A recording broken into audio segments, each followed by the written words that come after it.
as well as the south side of the Libyan administration, as well as the north side is actually under the Kenyan administration. In Galkayo, I don't know if someone has recently visited, but in Galkayo itself, there are 40,000 IDPs came from South Central Somalia. And I'll show you the pictures when I answer the questions. But 40,000 there. In Bosaso, same number. In Gero, there's 10,000 IDPs. Maybe they came from South Central Somalia, but they are there because they run away from the war, the transition of the government and opposition. In Hargeisa, although we haven't get inside, we were told it's 10,000 people internal. Our focus was the internal displaced people. The reason being is they are the people who suffered mostly. Because every one of us has a relative in Somalia, let's say $100, $200 to our relatives, our friends, or family members. But who is helping those people who don't have relatives, who don't have anyone to help? So we were focusing on internal displaced people. So when we came back, we had town hall meetings. We had a number of town hall meetings with the Somali community. We said, no, only 11 Somali professionals cannot represent the whole Somali community. We have to engage with the local community in Minnesota. Tell them who we are, tell them what we planning to do, listen to them, their feedback, and that was kind of engagement. So we had 8 town hall meetings. We roughly met about 800 people. We met all the 100 Somali leaders. And the president and the CEO of the organization, myself, or one of the council members, we were meeting with each one. We met all the emails in Minnesota. We met all the student associations. We met with the professors. We met with the women. We all talked about what I'm telling you right now. We just tell them this is what we want to do. What do you got for that? The feedback was so strong, and they give us more energy to go extra mile and to do that. And that's how we started our journey together. And on April 13, we had officially announced it. We have been working slowly, making sure we engage a little deeper. But on April 13, we officially announced it, launching the program. A.R.C. officially announced launching the program. And we brought the mayor of Minneapolis on board. We brought the United Way, one of the largest non-profit providers. And this is the picture that you see, which each of you can get one, is when we came together, there were 350 people came together in the city of Minneapolis. And you can see half of them are Somali and half of them are non-Somali. But before we started all this, we hired IDEO. Is anyone familiar with IDEO? It's the #1 marketing agent in America right now. What they do is they design the most, but now they are expert in the human interaction design. So we hired them. We said, okay, in order to how we can engage the Somali diaspora in the most effective way. So they interviewed Somalis, they interviewed non-Somalis and Minnesotans. And when they interviewed Somalis, they found out, okay, they said that they came back and they said 3 things. Somalis don't trust institutions. Somalis don't trust the international organizations. And Somalis don't trust each other. Those are the 3 things they give us the feedback, each other. And what about the non-Somalis? When they came to the non-Somalis, they said they interviewed non-Somali Minnesotans too. And they said there's no empathy. When you ask Somalia, what comes to their mind was A, pirates, B, terrorists. And so you have to engage. You can't separate the issue of the Somali diaspora here and the issue of Somalia. Whatever happens in Somalia has an impact on the Somali diaspora. So therefore you have to engage inside the community. That's how we started the 2 programs in which I think you see. One is local program, and probably I'll show you the pictures. I think you have this one probably. What they suggest as an idea is how we can engage. What would be the best way to engage the non-Somalis and Somalis coming together as neighbors and doing something local in Minnesota, but also addressing the humanitarian crisis in Somalia.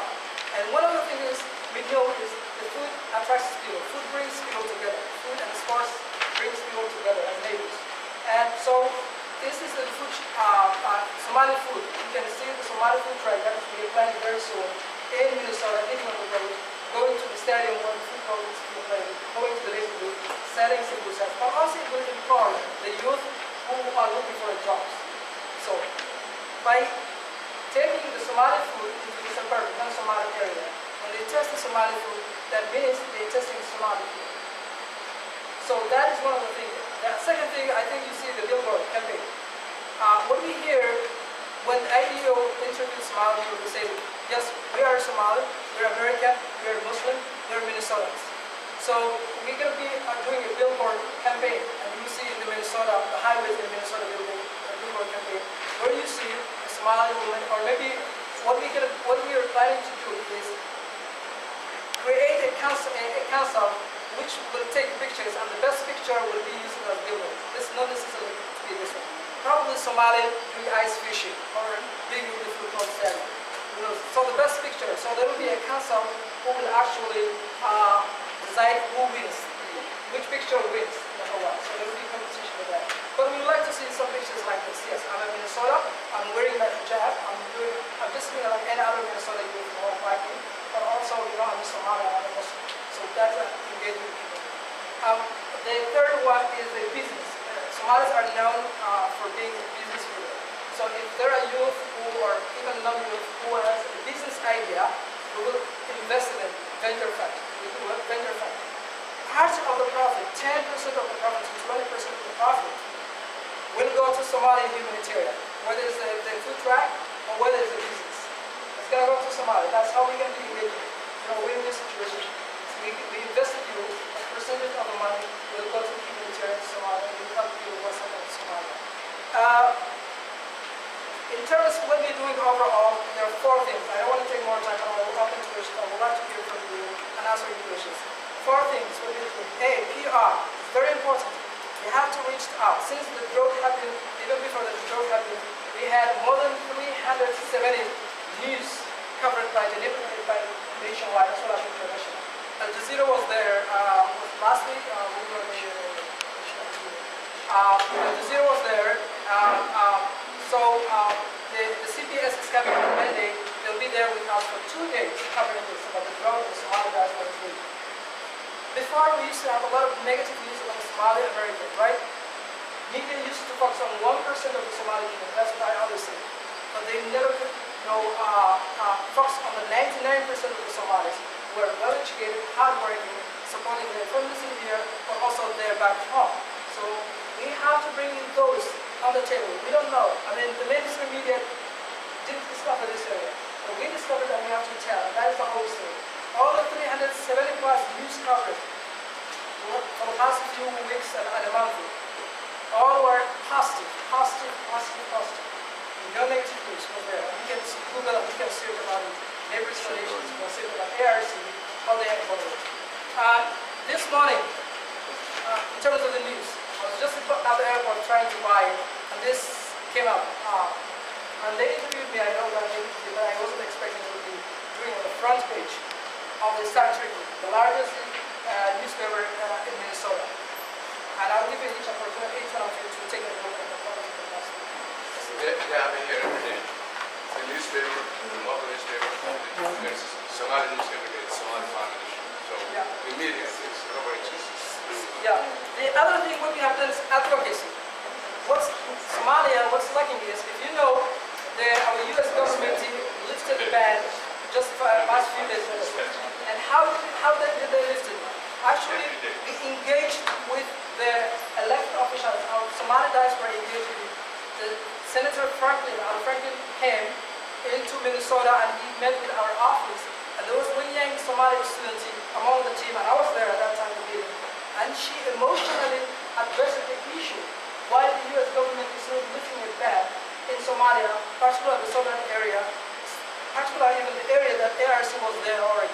Because we couldn't be able to get a funding from the U.S. government in Mogadishu, although we know that in Mogadishu we were under the transitional federal government area. So with the help of that Somali student, her name is Shiro, she's done tremendous. She made every one of us emotionally cry, including the senator. And he said that he's going to call Secretary Hillary Clinton, and he did call, and he did report it. In a few days, the equation changed, and the U.S. government lifted the ban on this area. So that is how much the community has the power that they want to engage. So part of the things we want to do, and we are doing is advocacy. Petition also. What we're doing is petition. We want to show the world that there's 1 million people who votes and who shows the world that there's 1 million people who cares about the humanitarian situation in Somalia, who cares about Somalia. So each one of you will have an opportunity to read and sign. Be part of the 1 million people who are showing the world that they there are people who care about Somalia and Somali humanitarian situation. And number 3, fundraising. We did a lot of fundraising this week. We had a samosa. You want to talk about it? That was your idea. That was my idea. Okay. Samosa. I don't know if you're...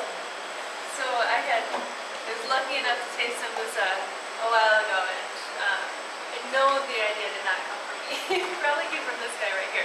But basically we thought, what Saeed was talking about earlier, is what is the best way to bring people together? And food, of course. Food and music, but food especially. And so what we did is the council and our organization, we got together and we decided that let's have fun with it. Let's blow this up. Let's allow the greater community to get a taste of this new story that the Somali Minnesota community is creating. And so they organized the Sambusa cook-off, and so it was actually just July 9th.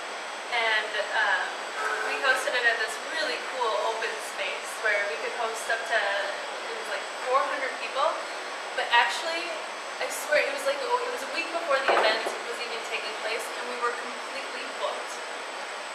Completely booked. We didn't know what we were going to do because we had so many people that were wanting to come with us, which was so exciting. We were so excited to have this many people want to be a part of something so great.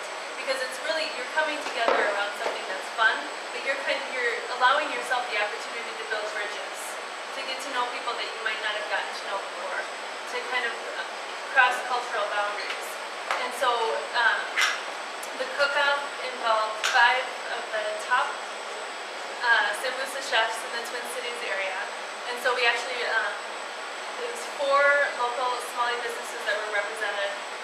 Afro-Deli, Safari Restaurant, International Food Manufacturing, which is like a distribution company, and then also a catering company that was owned by 5 women. And so there was people from different backgrounds, but they had their own businesses, and it was a great chance for us to promote their businesses within the greater community ahead of the event. There was also a woman who was a home cook, who was a little nervous about it, but we convinced her that she would be absolutely awesome. So she was. And so the night of the event, each cook had a station, and they served sambusas to all the people that came. So imagine serving that many sambusas, and they were bite-sized, because obviously you can't eat 5 full sambusas. And so the guests went through and they tasted all the sambusas, and then they got their chance to vote on their favorite sambusa. Well, we had a panel of celebrity judges. Mayor Ryback, the City of Minneapolis mayor, was on our panel of judges. He listened to NPR, National Public Radio. Minnesota has their Minnesota Public Radio, and their top food critic, Lynn Rosella Casper, who actually I think is on the Splendid Table if you listen to that. Either way, she was one of the judges. And then Hibo Nura, who, you guys know who she is? Yeah. Okay. And her friend, Adair Kahim. So those were our judges, right? So there's 4 judges. And each one of them cast their vote on this, on stage for the whole crowd. And then the audience's vote counted as the 5th judge, who was actually the tiebreaker, believe it or not. So it was a really exciting night. And people just had so much fun with it, and it was just a chance for us to do something fun that had a great amount of impact. Through that event, we raised over $50,000,